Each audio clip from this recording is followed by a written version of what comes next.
Diversify करना है तो कोई ऐसे व्हीकल में लगाइए या फिर खुद उसको स्प्रेड कीजिए ताकि उस रिस्क से आप बच पाए। म्यूचुअल फंड कम से कम 10 शेयर में पैसा लगाता है नियम के तहत। जब भी आप किसी बॉन्ड फंड में लगाते हैं तो वहाँ पे किसी कंपनी के बॉन्ड में एक खास रेशियो से ज़्यादा नहीं लग सकता है।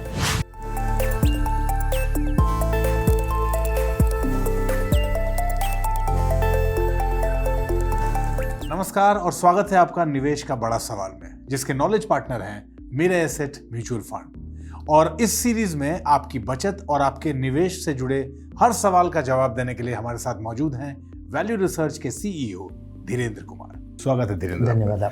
सबसे पहले तो मैं यही जानना चाहता हूँ, मैंने कई बार सुना है कि निवेश की योजना को लेकर एक बात कही जाती है कि सभी अंडों को एक टोकरी में नहीं रखना चाहिए। ऐसा क्यों कहा जाता है? सब अंडा फूट जाएगा एक साथ। नहीं, पर ये तो मेटाफर है। लेकिन आपको बचपन में, मतलब मैं जब पढ़ाई में के लिए आया था दिल्ली, तो एक ही जेब में सारा पैसा नहीं रखता था। ये कट जाएगा तो सब पैसा चला जाएगा। तो आप एक चोर पॉकेट में रखते हैं, एक बैक पॉकेट में रखते हैं और कुछ लगेज में रखते हैं जी। वही प्रिंसिपल है। और अगर आपको इन्वेस्ट करना है, आपको पैसा लगाना है, तो आप भविष्य के लिए लगा रहे हैं।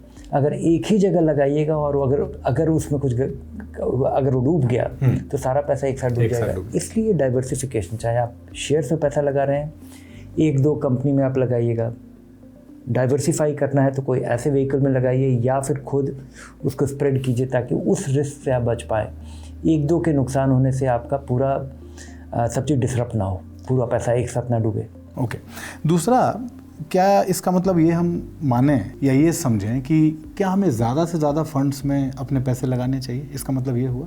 नहीं, कम से कम एक म्यूचुअल फंड में लगाना चाहिए। क्योंकि अगर आप किसी कंपनी का शेयर खरीद रहे हैं, अगर आपको फिक्स्ड इनकम के लिए इन्वेस्ट करना है या आपको ग्रोथ के लिए शेयर्स में इन्वेस्ट करना है, तो अगर आप खुद करेंगे और छोटी रकम से करेंगे तो 5,000 रुपये में आप कितना डाइवर्सिफाई कीजिएगा?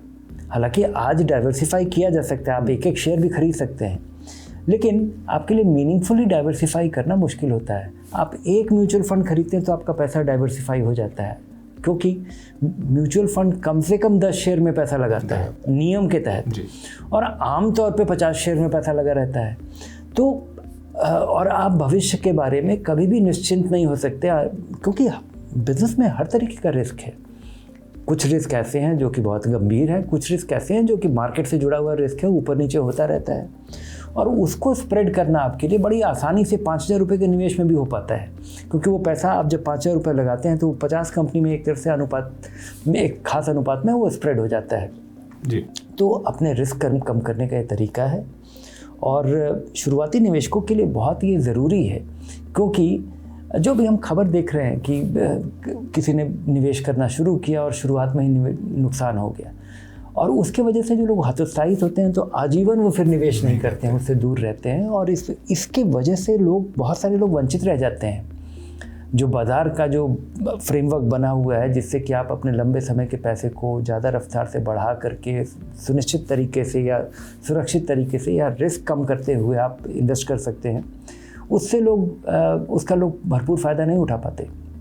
अच्छा सर, एक उदाहरण से, एक आसान सा एग्जाम्पल से अगर आप समझाना चाहें कि डाइवर्सिफिकेशन होता क्या है? डाइवर्सिफिकेशन, आपका पैसा आप 5,000 रुपये लगाए, अगर आपने सेंसेक्स फंड में लगाया, निफ्टी फंड में लगाया, तो आप 5,000 रुपये लगाए तो वो पैसा निफ्टी के फंड में जैसे आप अपना इन्वेस्ट करते हैं, अगले दिन आपका पैसा उस 50 शेयर में इन्वेस्ट हो जाता है और उसी रेशियो में हो जाता है जिस रेशियो में निफ्टी के कॉन्स्टिट्यूएंट्स हैं। तो उसका फ़ायदा ये होता है कि अगर एक दो कंपनी उसमें डूब जाती है तो आपका पैसा नहीं डूबेगा। एक दो कंपनी उसमें, और आमतौर पे ऐसा ही होता है, भविष्य अनिश्चित है।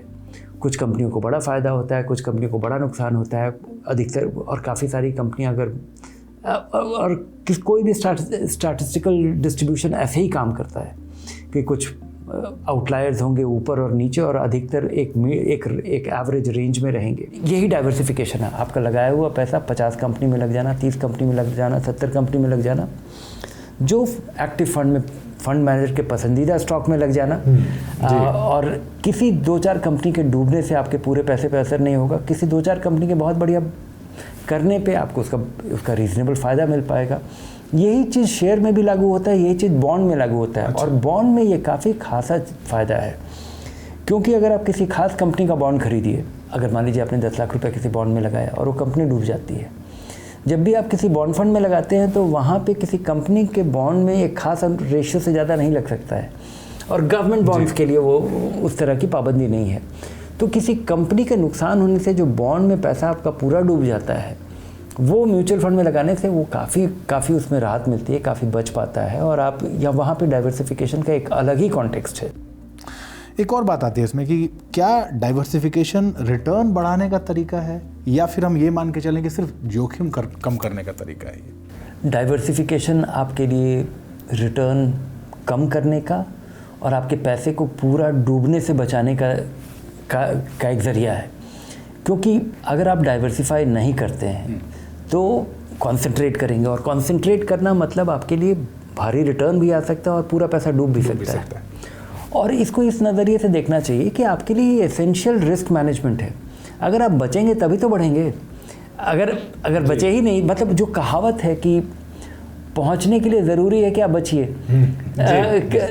भले ही देर से पहुंचिएगा, तो इसलिए डाइवर्सिफिकेशन ज़रूरी है। तो सर, सबसे आखिर में सारे निवेशक जो इस वक्त सुन रहे हैं, और मेरा भी सवाल यही है कि एक इम्पॉर्टेंट सलाह आपकी तरफ से क्या होगी इन्वेस्टर्स को? मेरी सलाह होगी कि निवेशकों को सवाल पूछना चाहिए। सबसे पहले अपने आप से पूछना चाहिए कि आप पैसा क्यों लगा रहे हैं, कितने साल के लिए है, कम समय के लिए है, ज़्यादा समय के लिए है, कहाँ लगा रहे हैं और वो कैसे काम करता है जी। तो ये अगर आप सवाल पूछ करके आप निवेश करेंगे तभी आप बने रह पाइएगा।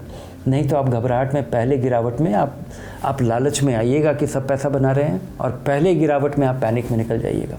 बहुत धन्यवाद आपका धीरेन्द्र इस पूरी जानकारी के लिए। धन्यवाद आपका। तो उम्मीद है कि ये एपिसोड आपके निवेश की प्लानिंग को और भी ज़्यादा बेहतर बनाने में आपकी काफ़ी मदद करेगा। इस एपिसोड का लिंक ज़्यादा से ज़्यादा लोगों के बीच ज़रूर शेयर कीजिए। अपने निवेश की प्लानिंग से जुड़ा कोई सवाल मन में है तो उसे लिख के हमें ज़रूर भेजिए, और अपने प्रश्नों के उत्तर के लिए वैल्यू रिसर्च हिंदी को आज ही सब्सक्राइब कर लीजिए, या फिर मिरे एसेट म्यूचुअल फंड के नॉलेज सेंटर को विजिट कीजिए। नमस्कार। म्यूचुअल फंड निवेश बाजार जोखिमों के अधीन है। योजना से जुड़े सभी दस्तावेजों को ध्यान से पढ़ें।